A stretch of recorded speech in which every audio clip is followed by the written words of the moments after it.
The evening air carried a strange heaviness, the kind that pressed down on my chest and made me uneasy. The street was unusually quiet for that hour, the distant hum of engines blending with faint voices from the shops across the road. I clutched the small grocery bag against me and stepped toward the crossing, my eyes darting left and right. It should have been a simple moment. Just another ordinary walk home. But life often disguises its cruelest twists in ordinary moments. As I took a step forward, a sharp voice cut through the silence. "Stop! It's a trap!" The words pierced the air with such urgency that I froze mid-step. My heart stuttered, my foot suspended above the curb. I turned sharply to find the source of the voice. A man, perhaps in his late 50s, dressed plainly, standing a few yards away. His face was partly shadowed beneath the streetlight, but his eyes, wide alert, were fixed directly on me, before I could even question him. The world around me roared. A truck came hurtling down the road, its headlights blazing like two fiery eyes, its horn blaring too late. It swerved toward the exact spot where I had been about to step. My breath caught in my throat as the monstrous vehicle whooshed past, so close that the wind slapped against my skin, and my bag nearly slipped from my grip. I stumbled back, heart pounding, knees trembling. If I hadn't stopped at that precise moment, if that voice hadn't reached me, I would have been nothing more than another headline, another accident report buried in tomorrow's newspaper. The truck didn't slow down. It sped away into the distance, vanishing as quickly as it appeared. No screech of brakes, no sign of an accident, almost as if it had never planned to stop. My mind swirled with questions. Why was it swerving? Why did it aim directly where I was? The thought struck me like cold steel. That wasn't an accident. I turned back toward the man who had shouted the warning, but he was gone, as if the earth had swallowed him whole. Panic and confusion knotted inside me. My palms were damp, my chest tight. Every shadow on the street suddenly felt sinister, every passing glance too sharp. I scanned the area desperately, but the stranger had vanished into the night. "Who are you?"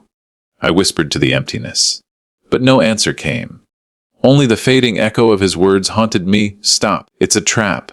The world felt unfamiliar now, even dangerous. Someone had wanted me dead tonight. But who and why? With trembling steps, I hurried home, clutching the bag to my chest, as though it could shield me from the invisible danger. The house lights in the distance looked warm, inviting, but I could no longer shake off the icy realization that my life had just been pushed into the hands of shadows and secrets. I didn't know it then, but the road I almost crossed wasn't the only trap laid out for me. The real betrayal was waiting much closer, hidden behind the familiar smiles of people I thought I could trust. Sleep was a stranger that night. Every time I closed my eyes, the blinding headlights of the truck reappeared, and the sound of that urgent warning replayed in my ears. I tossed and turned, clutching the blanket tighter, but nothing could soothe the storm inside me. Morning came, but it brought no clarity. My reflection in the mirror looked pale, haunted, a ghost of the woman I had been only yesterday. I told myself maybe it was a reckless driver, maybe the stranger had overreacted. But the unease in my chest refused to be reasoned with. Something deeper lingered beneath the surface, like a shadow I couldn't shake. By evening, I forced myself to act normal. I had dinner plans at my fiancé Daniel's house. He greeted me at the door with his usual charming smile, wrapping his arms around me. Yet, for the first time, I felt the embrace stiff, calculated, like an actor repeating a role he had grown tired of. "Are you okay?" he asked, kissing my forehead. "You look pale." I opened my mouth, then hesitated. Should I tell him? Should I mention the truck, the stranger, the near death I had escaped? Instinct told me to stay quiet. Something in his eyes flickered, too calm, too steady, as if he was expecting me to bring up something specific. So I lied. Just tired. He smiled and led me inside.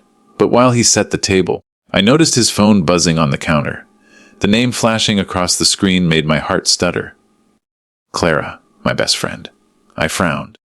Daniel never mentioned talking to Clara, Yet here she was, calling him late in the evening. Before I could process it, he swiftly grabbed the phone and silenced it. His movements were quick, too quick, like a thief caught in the act. "Work call," he said casually, though his voice was just a beat too flat. I nodded, forcing a smile. But something cold began to coil in my stomach. Over the next few days, little things piled up. Clara canceled our usual coffee dates, always with vague excuses. Daniel left the room whenever he took calls, lowering his voice into whispers. My brother, Michael, avoided my questions when I asked if he had seen anything strange near my house lately. The puzzle pieces didn't fit, but the picture forming in my mind was ugly. One afternoon, I decided to confront Clara. She looked startled when she opened the door, her hair a mess, her eyes avoiding mine. Inside her apartment, a jacket hung over the chair. Daniel's jacket. My heart dropped. "Clara," I whispered, my voice trembling. "What's going on between you and Daniel?" Her lips parted, but no words came out. She didn't need to speak. Her silence was louder than any confession. That night, I searched Daniel's desk drawer while he showered. My hands shook as I flipped through papers, until I found it a folder of insurance documents, all under my name. My stomach turned to stone as I read the fine print. If I died, Daniel would receive a large sum. The truck. The stranger's warning. Clara's silence. Daniel's lies. It all snapped together in one horrifying truth they had plotted against me. The man I loved and the friend I trusted most had built a trap to erase me from this world, all for money and their twisted desires. I sat frozen in the chair, the papers clutched in my trembling hands, tears burning my eyes. Every laugh we had shared, every promise, every memory, all poisoned by betrayal. For the first time in my life, I understood what it felt like to be truly broken. But even in that darkness, a small flame flickered inside me. They thought I would remain blind. They thought their trap had failed, but that I would never know. They were wrong. I swore silently that night. As the papers crumpled in my fists, I will not let them destroy me. They will taste their own betrayal in a way they will never forget. The game had changed, and now it was my turn to play. The days that followed felt like walking through ashes. Every corner of my home carried memories now tainted with deceit. Daniel's laughter in my living room, Clara's shoes by the door, Michael's advice echoing in my head. All of it turned bitter, mocking me with reminders of how blind I had been. I cried until my tears ran dry. My chest ached with a hollow emptiness, as though betrayal had carved out pieces of me and left me incomplete. There were moments when I wanted to scream, to storm into Daniel's house and throw the insurance papers in his face. There were moments I wanted to collapse at Clara's doorstep and demand to know why, but I didn't. Because something stronger than grief had started to grow inside me. It was not forgiveness, and it was not weakness. It was fire. One evening, I sat alone on the balcony, watching the sunset bleed across the horizon. The memory of the stranger's warning replayed again in my mind. His voice, sharp and desperate. "Stop! It's a trap!" That man had saved me. He had vanished into the night, but I knew now that he wasn't just a passerby. He knew something. Perhaps more than I realized. I needed to find him. So I retraced my steps to the street where the truck had nearly taken my life. Hours passed as I lingered near the crossing, my eyes scanning every passerby.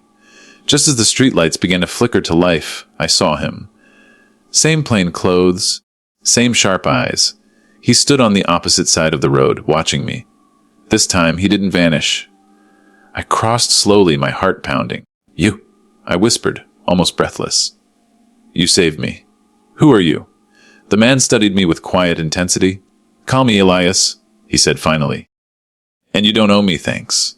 You owe me caution. They want you gone." My throat tightened. "You know," he gave a slight nod. "I've been watching them for weeks. Daniel, Clara, even your brother. They're not just betraying you. They're planning to erase you." The confirmation crushed me all over again, yet strangely, it steadied me too. I wasn't imagining things. I wasn't paranoid. I wasn't crazy. "I don't understand," I whispered. Why help me? His eyes softened with something almost like sorrow. Because once years ago I stood where you are now, betrayed, hunted, and no one warned me. I lost everything. I can't let it happen to someone else. That night, as I walked home, my mind felt sharper than it had in weeks. Pain still pulsed through me, but alongside it burned something else: purpose. I knew what I had to do. I would not confront Daniel and Clara with rage. That would make me the victim again. No. I would play their game. I would wear the mask of ignorance, smiling when they lied, nodding when they schemed. I would let them think they had won, and when the time came, I would tear their web apart with my own hands. The first step was patience. When Daniel invited me over, I went. I smiled. I laughed. I let him kiss my cheek while Clara sat across the table, pretending to be my friend. They believed I was blind, broken, knave. But inside, I was sharper than ever. Every word they spoke, every glance they exchanged, every hesitation. I memorized it all. Piece by piece, I began to weave my own silent plan, with Elias guiding me from the shadows. The pain of betrayal hadn't disappeared. It still bled through my nights, leaving me restless and raw. But beneath the wounds, a new strength grew, fierce and unyielding. They had tried to bury me. But I was not soil, I was fire. And soon they would burn. Weeks passed, each day a test of endurance. I smiled through dinners with Daniel, hugged Clara when she pretended concern, and pretended not to notice Michael's nervous glances. They thought their secrets were safe, their lies unbreakable. But I had learned the art of patience, and patience, sharpened by betrayal, becomes a weapon deadlier than any blade. Elias and I worked quietly, gathering proof. Phone records, bank transfers, messages between Daniel and Clara that reeked of betrayal and greed. Insurance documents signed in secret. Even photographs of their late-night meetings. Every piece of evidence was like a nail in their coffin. And when the coffin was ready, I only needed to close the lid. The opportunity came one rainy evening. Daniel invited me to a special dinner, claiming he wanted to celebrate our future together. His smile was sweet, his eyes affectionate. But I could see the cracks, the cold calculation hiding beneath. Clara would be there too, under the guise of helping him prepare. I agreed, hiding my own smile. Inside, the table was set elegantly, candles flickering against the storm outside. Clara greeted me with a warm hug, whispering, "You deserve happiness." Her voice shook ever so slightly, but she hid it with a laugh. I played my role perfectly. I toasted with them. I laughed at their jokes. I leaned into Daniel's touch. They had no idea that their stage was about to collapse. Halfway through the meal, a sharp knock sounded at the door. Daniel frowned, rising to answer it.